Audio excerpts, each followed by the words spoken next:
तू ही तू ही तू ही तू ही तू ही तू ही तू ही तू ही वाहेगुरु तू ही तू ही वाहेगुरु तू ही तू ही तू ही तू ही तू ही तू ही तू ही तू ही तू ही तू ही तू ही तू ही तू ही तू ही तू ही तू ही तू ही वाहेगुरु वाहेगुरु वाहेगुरु वाहेगुरु वाहे ਸੰਗਤ ਟੀਵੀ ਦੇ ਸਟੂਡੀਓ ਪੈਰਿਸ ਵਿੱਚੋਂ ਤੂੰ ਹੀ ਤੂੰ ਦਾ ਪ੍ਰੋਗਰਾਮ ਲੈ ਕੇ ਦਾਸ ਗੁਰਦਿਆਲ ਸਿੰਘ ਆਪ ਜੀ ਲਈ ਹਾਜ਼ਰ ਹੈ।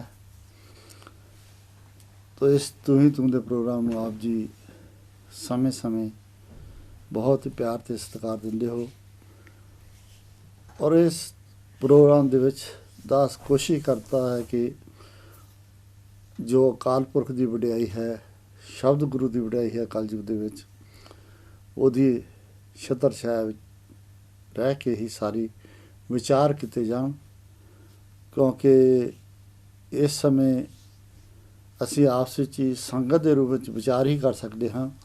ਫੈਸਲਾ ਤਾਂ ਅਕਾਲ ਪੁਰਖ ਵਾਹਿਗੁਰੂ ਦਾ ਹੈ, ਅਕਾਲ ਪੁਰਖ ਵਾਹਿਗੁਰੂ ਨੇ ਹੀ ਦੇਣਾ ਹੈ।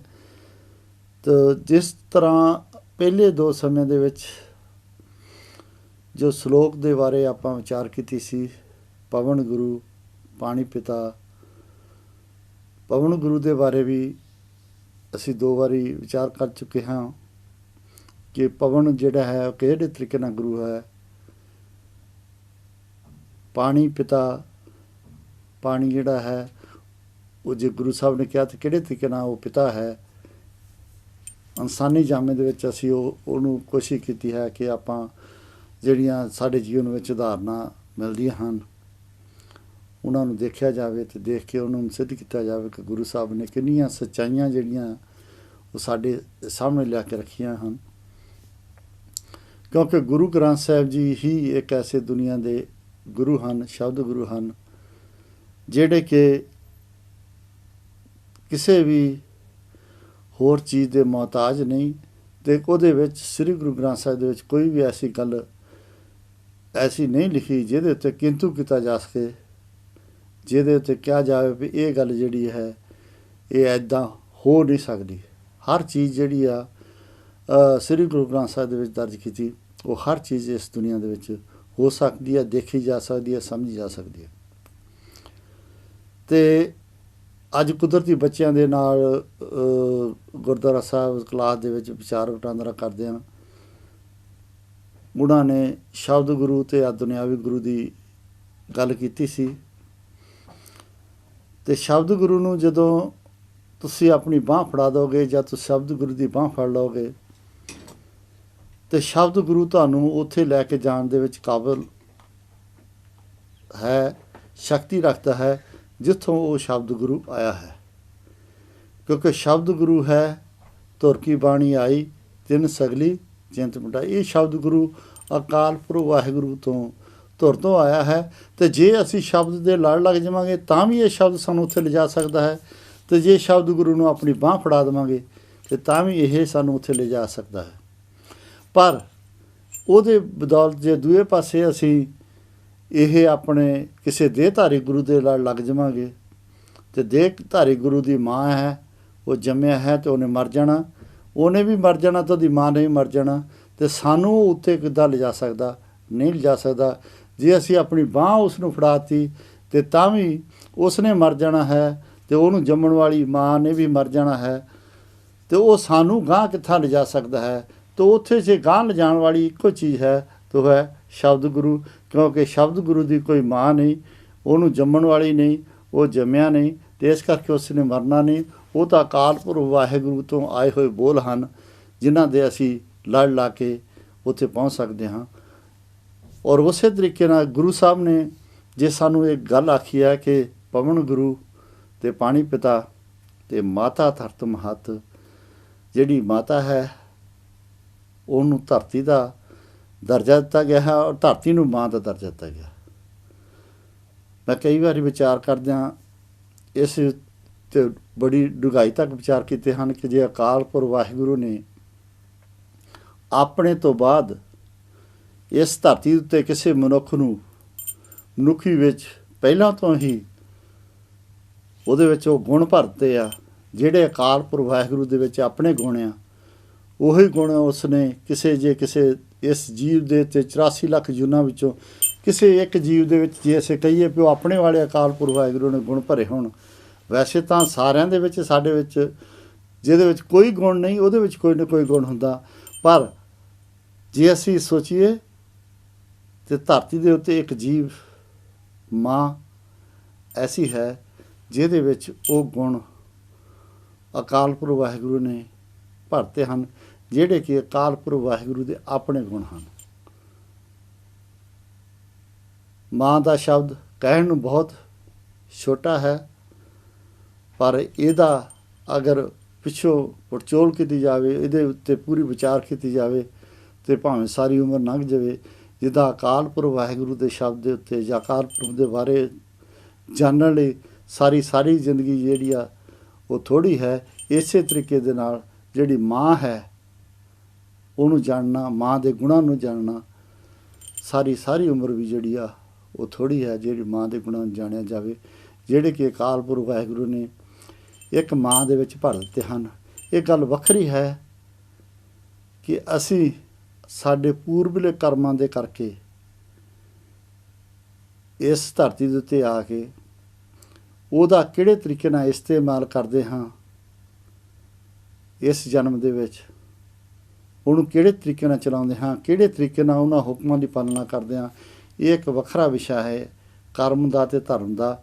ਉਹਦੇ ਉੱਤੇ ਆਪਾਂ ਫਿਰ ਕਿਸੇ ਸਮੇਂ ਵਿਚਾਰ ਕਰਾਂਗੇ, ਪਰ ਅੱਜ ਆਪਾਂ ਇਹੀ ਦੇਖਣਾ ਹੈ ਕਿ ਅਕਾਲ ਪੁਰਖ ਵਾਹਿਗੁਰੂ ਨੇ ਜੇ ਇੱਕ ਮਾਂ ਨੂੰ ਧਰਤੀ ਦਾ ਦਰਜਾ ਦਿੱਤਾ ਅਤੇ ਧਰਤੀ ਨੂੰ ਇੱਕ ਮਾਂ ਦਾ ਦਰਜਾ ਦਿੱਤਾ, ਅਤੇ ਉਹ ਕਿੱਡਾ ਮਹਾਨ ਹੋ ਸਕਦਾ ਹੈ ਜਾਂ ਕਿੱਡਾ ਮਹਾਨ ਹੈ, ਅਤੇ ਉਹਦੇ ਵਿੱਚ ਕਿੰਨੀਆਂ ਸੱਚਾਈਆਂ ਜਿਹੜੀਆਂ ਛੁਪੀਆਂ ਹੋਈਆਂ ਹਨ।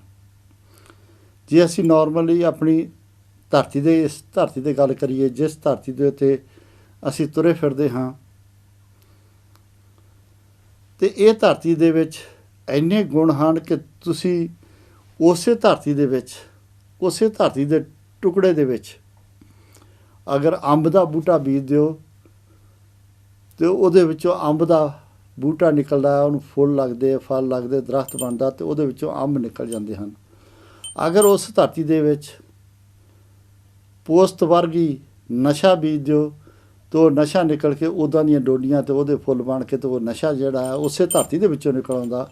ਅਗਰ ਤੁਸੀਂ ਉਹਦੇ ਵਿੱਚ ਮਿਰਚਾਂ ਦਾ ਬੂਟਾ ਲਾ ਦਿਓ ਤਾਂ ਉੱਥੋਂ ਮਿਰਚਾਂ ਜਿਹੜੀਆਂ ਉੱਗਰ ਪੈਂਦੀਆਂ ਹਨ ਅਤੇ ਉਹ ਜਿਹੜੀਆਂ ਕੜੱਤਣ ਦਿੰਦੀਆਂ ਹਨ।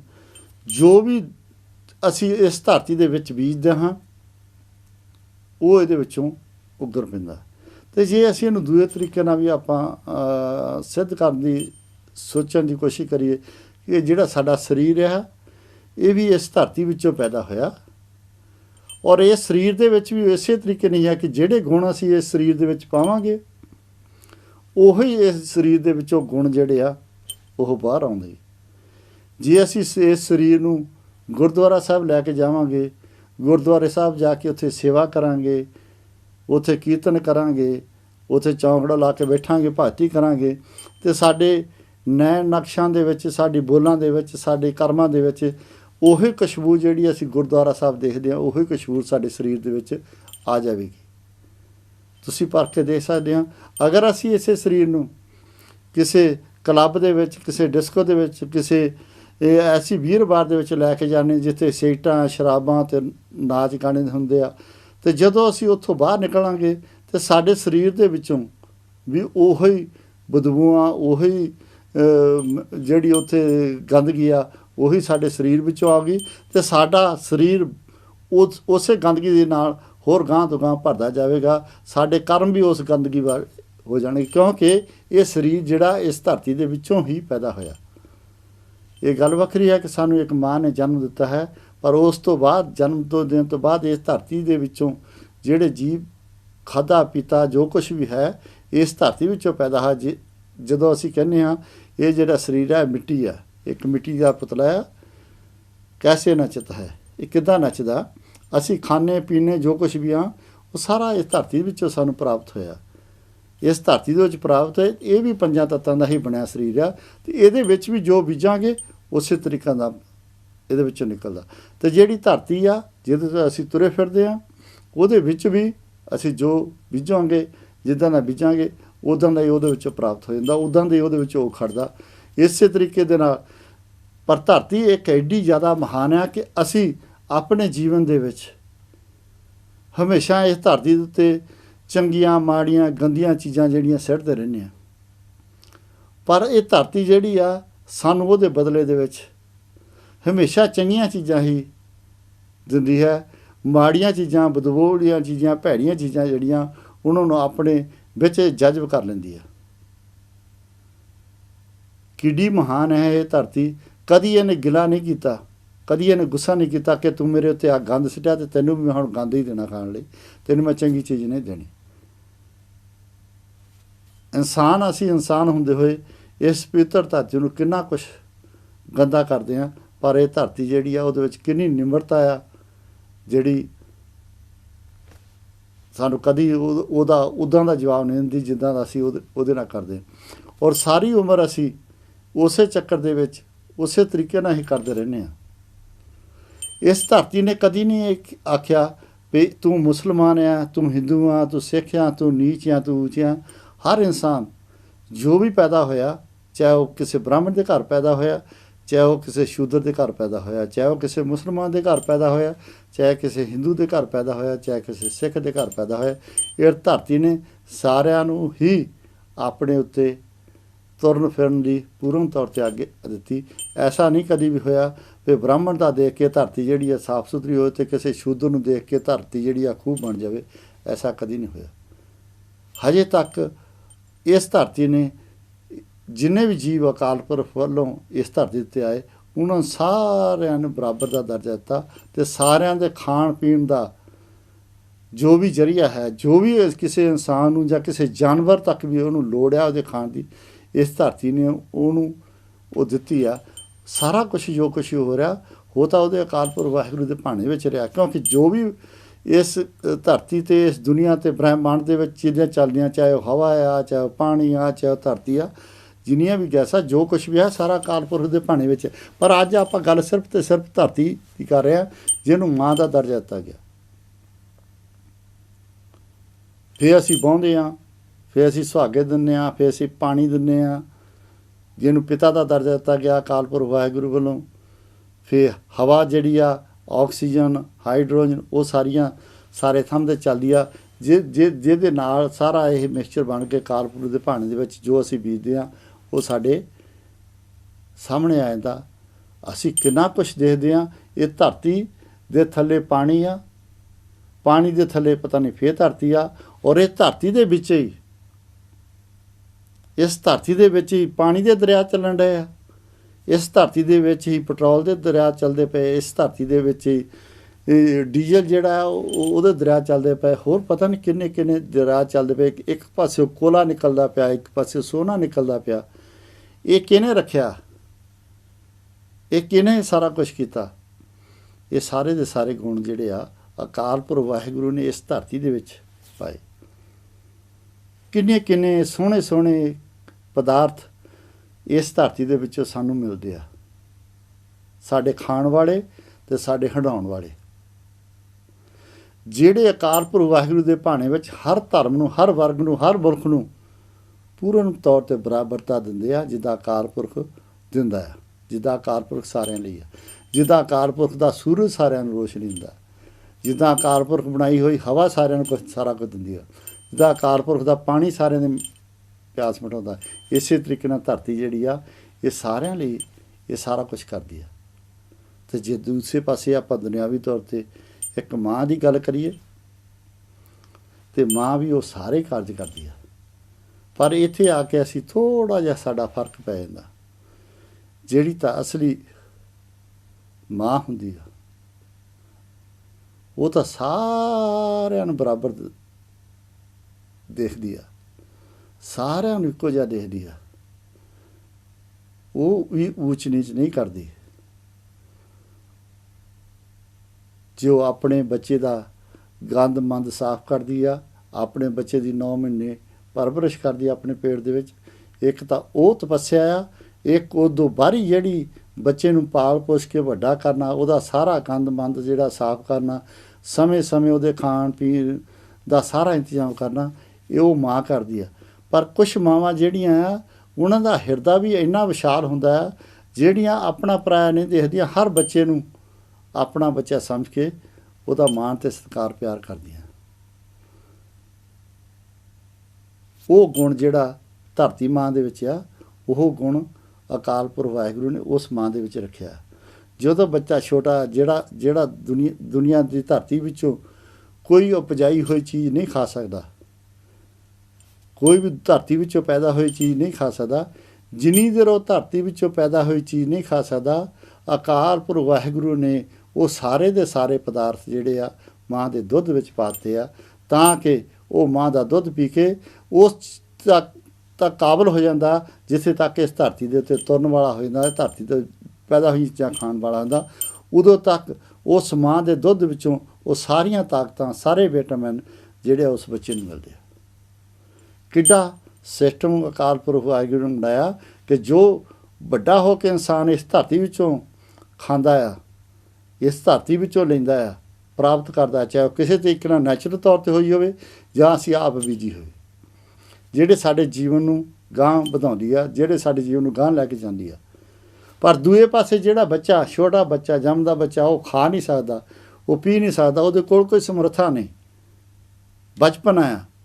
ਪਰ ਅਕਾਲ ਪੁਰਖ ਵਾਹਿਗੁਰੂ ਨੇ ਇਸ ਸਰੀਰ ਰੂਪੀ ਮਾਂ ਦੇ ਵਿੱਚ ਇੰਨੇ ਉਹ ਸਾਰੇ ਦੇ ਸਾਰੇ ਤੱਤ, ਉਹ ਸਾਰੇ ਦੇ ਸਾਰੇ ਗੁਣ ਉਸ ਮਾਂ ਦੇ ਦੁੱਧ ਦੇ ਵਿੱਚ ਪਾਤੇ ਆ ਕਿ ਉਹ ਬੱਚਾ ਜਿਹੜਾ ਉਹ ਦੁੱਧ ਪੀ ਕੇ ਵੱਡਾ ਹੋ ਸਕਦਾ। ਅਤੇ ਮਾਂ ਆਪਣੇ ਬੱਚੇ ਦੀ ਹਰ ਬੁਰਾਈ ਜਿਹੜੀ ਆ,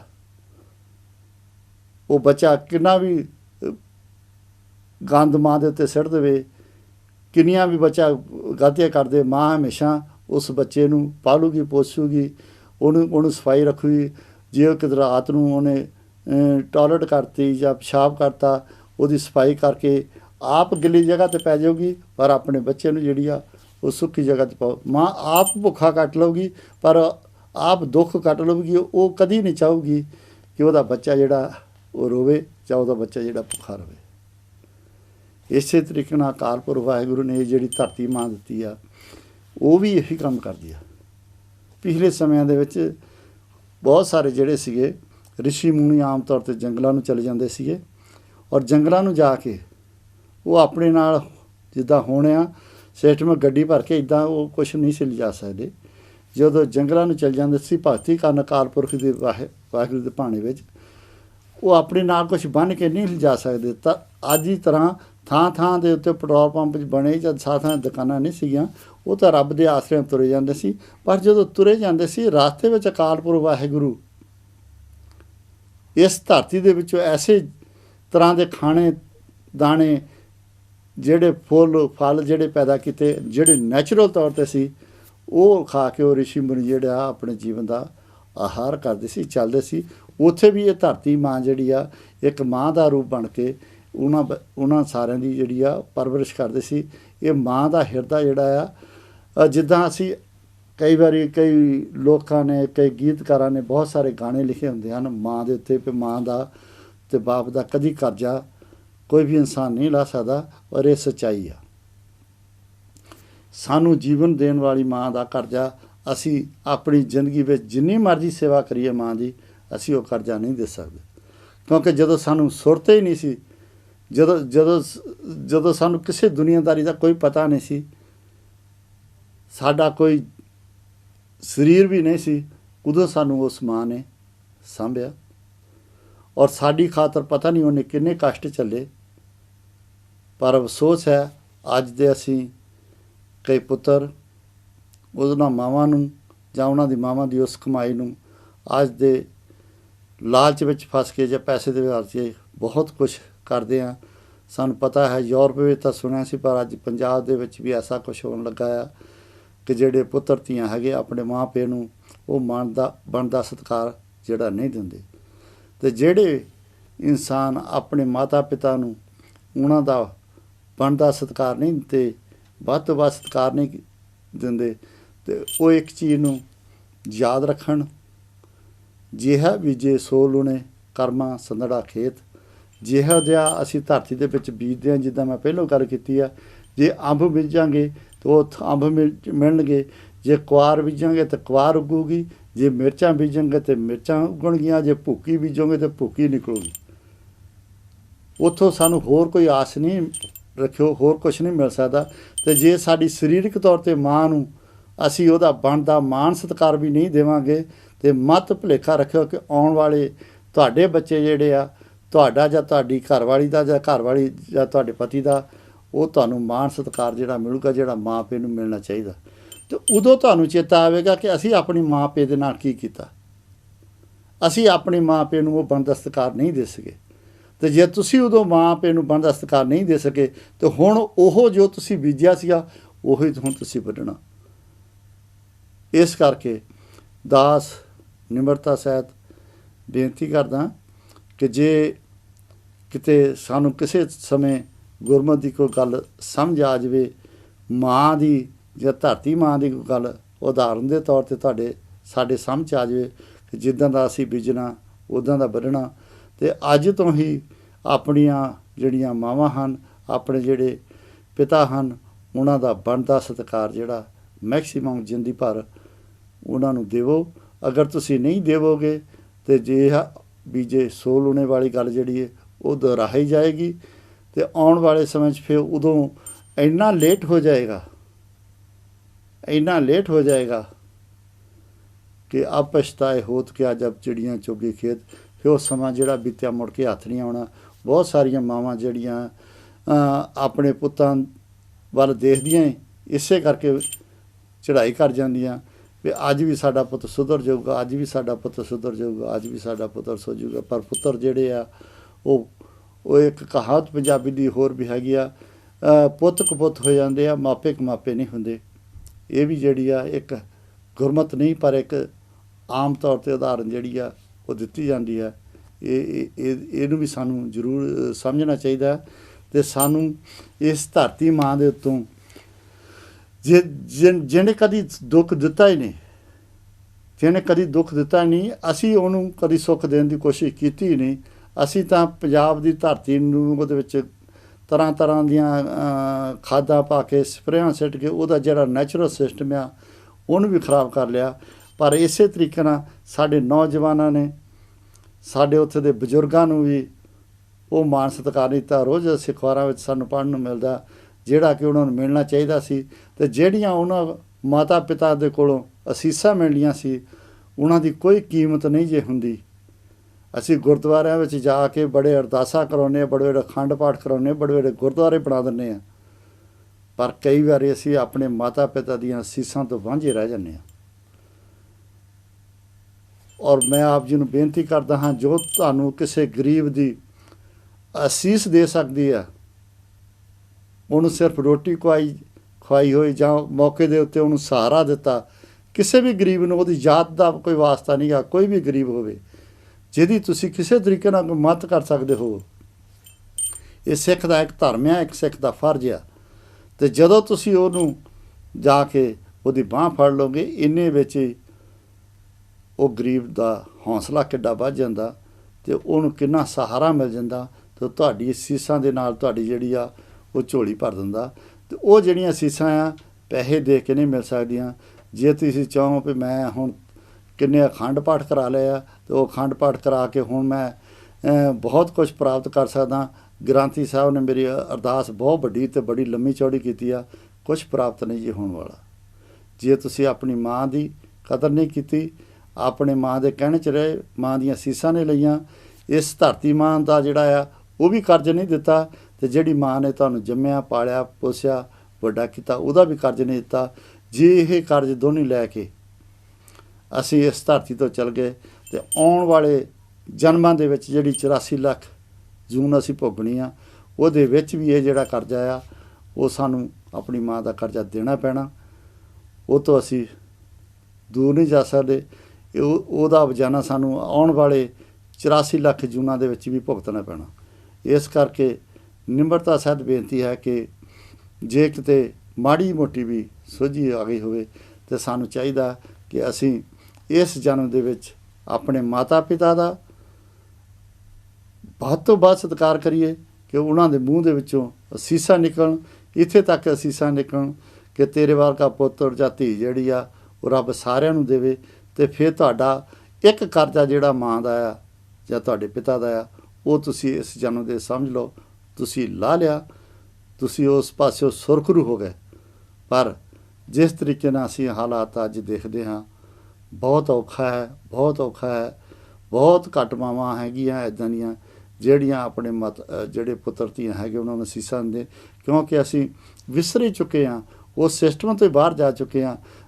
ਅਸੀਂ ਮਾਤਾ ਪਿਤਾ ਦਾ ਪਿਆਰ ਸਤਿਕਾਰ ਜਿਹੜਾ ਆ ਜਾਂ ਉਹਦੀ ਜਿਹੜੀ ਕੁਰਬਾਨੀ ਆ ਉਹਨੂੰ ਭੁੱਲਦੇ ਜਾ ਰਹੇ ਹਾਂ, ਉਹਨੂੰ ਵਿਸਰਦੇ ਜਾ ਰਹੇ ਹਾਂ, ਜਿਹੜੀ ਸਾਡੇ ਆਉਣ ਵਾਲੇ ਜਿਹੜੇ ਦੁੱਖਾਂ ਦਾ ਕਾਰਨ ਆ। ਅਤੇ ਜਿਹੜਾ ਗੁਰੂ ਸਾਹਿਬ ਨੇ ਸਾਨੂੰ ਅੰਤਲੇ ਸਲੋਕ ਦੇ ਵਿੱਚ ਸਲੋਕ ਪਵਨ ਗੁਰੂ ਪਾਣੀ ਪਿਤਾ ਅਤੇ ਮਾਤਾ ਧਰਤ ਮਹੱਤ ਦਾ ਜਿਹੜਾ ਸਾਨੂੰ ਵਚਨ ਦਿੱਤਾ ਹੈ, ਕਦੀ ਜਦੋਂ ਸਮਾਂ ਮਿਲੇ ਬਹਿ ਕੇ ਇਕੱਲੇ ਬਹਿ ਕੇ ਇਹਦੇ ਉੱਤੇ ਹੋਰ ਡੂੰਘਾਈ ਤੱਕ ਵਿਚਾਰਨ ਦੀ ਕੋਸ਼ਿਸ਼ ਕਰੋ ਕਿ ਜਿਹੜੀ ਮੇਰੀ ਮਾਂ ਜਿਹਨੇ ਮੈਨੂੰ ਜਨਮ ਦਿੱਤਾ ਉਦੋਂ ਮੇਰੇ ਹਾਲਾਤ ਕੀ ਸੀ, ਉਦੋਂ ਮੈਂ ਕੀ ਸੀ ਜਦੋਂ ਉਹਨੇ ਮੈਨੂੰ ਜਨਮ ਦਿੱਤਾ।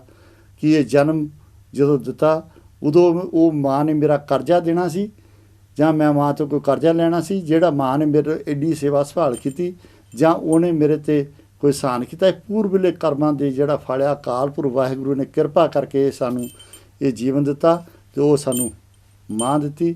ਉਹ ਮਾਂ ਦਾ ਕਰਜ਼ਾ ਸਾਡੇ 'ਤੇ ਹੈਗਾ, ਨਾ ਕਿ ਐਸਾ ਸੀ ਕਿ ਉਹ ਮਾਂ ਨੇ ਸਾਡਾ ਕੋਈ ਕਰਜ਼ਾ ਦੇਣਾ ਸੀ। ਨਹੀਂ, ਇਹ ਅਕਾਲ ਪੁਰਖ ਨੇ ਕਿਰਪਾ ਕੀਤੀ, ਉਹਨੇ ਕਿਰਪਾ ਕਰਕੇ ਇਹ ਸਾਨੂੰ ਮਾਤਾ ਪਿਤਾ ਦਿੱਤੇ। ਮਾਤਾ ਪਿਤਾ ਦੇ ਜਨਮ ਦੇਣ ਤੋਂ ਬਾਅਦ ਇਹ ਧਰਤੀ ਨੇ ਸਾਡੀ ਉਹ ਮਾਂ ਵਾਂਗੂ ਪੂਰੀ ਦੀ ਪੂਰੀ ਸੇਵਾ ਸੰਭਾਲ ਕੀਤੀ। ਅਤੇ ਇੱਥੇ ਤੱਕ ਜਦੋਂ ਅਸੀਂ ਮਰ ਜਾਣਾ, ਇਸ ਜਿਹੜੀ ਜੀਵਨ ਦੀ ਸਾਨੂੰ ਜ਼ਿੰਦਗੀ ਮਿਲੀ ਹੈ ਤੋਂ ਚਲੇ ਜਾਣਾ। ਕਿਸੇ ਨੇ ਧਰਤੀ ਦੇ ਵਿੱਚ ਟੋਆ ਕੱਟ ਕੇ ਨੱਪ ਦੇਣਾ, ਕਿਸੇ ਨੇ ਅੱਗ ਲਾ ਕੇ ਸਾੜ ਕੇ ਸਵਾਹ ਨੂੰ ਇੱਥੇ ਖਿਲਾਰ ਦੇਣਾ। ਉਦੋਂ ਵੀ ਇਸ ਧਰਤੀ ਨੇ ਸਾਨੂੰ ਕਬੂਲ ਕਰਨਾ। ਜਦੋਂ ਜਨਮ ਹੋਇਆ ਉਦੋਂ ਵੀ ਇਸ ਧਰਤੀ ਨੇ ਸਾਨੂੰ ਕਬੂਲ ਕੀਤਾ, ਜਦੋਂ ਅਸੀਂ ਮਰ ਜਾਣਾ ਉਦੋਂ ਵੀ ਇਸ ਧਰਤੀ ਨੇ ਸਾਨੂੰ ਕਬੂਲ ਕੀਤਾ। ਤਾਂ ਅਕਾਲ ਪੁਰਖ ਵਾਹਿਗੁਰੂ ਵੱਲੋਂ ਜੋ ਸਾਨੂੰ ਸ਼ਬਦ ਗੁਰੂ ਦੀ ਦਾਤ ਮਿਲੀ ਆ, ਭਰੋਸਾ ਕਰਨ ਦੀ ਕੋਸ਼ਿਸ਼ ਕਰੋ। ਉਹਦੀ ਇੱਕ ਇੱਕ ਗੱਲ, ਸ੍ਰੀ ਗੁਰੂ ਗ੍ਰੰਥ ਸਾਹਿਬ ਦੀ ਇੱਕ ਇੱਕ ਗੱਲ ਜਿਹੜੀ ਆ ਉਹ ਸਾਨੂੰ ਸਿੱਖਿਆ ਦਿੰਦੀ ਹੈ। ਆਓ ਆਪਾਂ ਸਾਰੇ ਜਾਣੇ ਅਕਾਲ ਪੁਰਖ ਵਾਹਿਗੁਰੂ ਦੀ ਜਿਹੜੀ ਤੁਰਕੀ ਬਾਣੀ ਆਈ ਉਹਦਾ 1 ਮਿੰਟ ਵਾਸਤੇ ਸਿਮਰਨ ਕਰੀਏ ਅਤੇ ਇਸ ਤੋਂ ਬਾਅਦ ਖਿਮਾ ਦੀ ਜਾਚ ਖਾਵਾਂਗੇ। ਵਾਹਿਗੁਰੂ ਵਾਹਿਗੁਰੂ ਵਾਹਿਗੁਰੂ ਵਾਹਿਗੁਰੂ ਵਾਹਿਗੁਰੂ ਵਾਹਿਗੁਰੂ। ਤੂੰ ਹੀ ਤੂੰ, ਤੂੰ ਹੀ ਤੂੰ, ਤੂੰ ਹੀ ਤੂੰ। ਤੇਰਾ ਸ਼ੁਕਰ ਹੈ, ਤੇਰਾ ਸ਼ੁਕਰ ਹੈ, ਤੇਰਾ ਸ਼ੁਕਰ ਹੈ। ਵਾਹਿਗੁਰੂ ਜੀ ਕਾ ਖਾਲਸਾ, ਵਾਹਿਗੁਰੂ ਜੀ ਕੀ ਫਤਿਹ।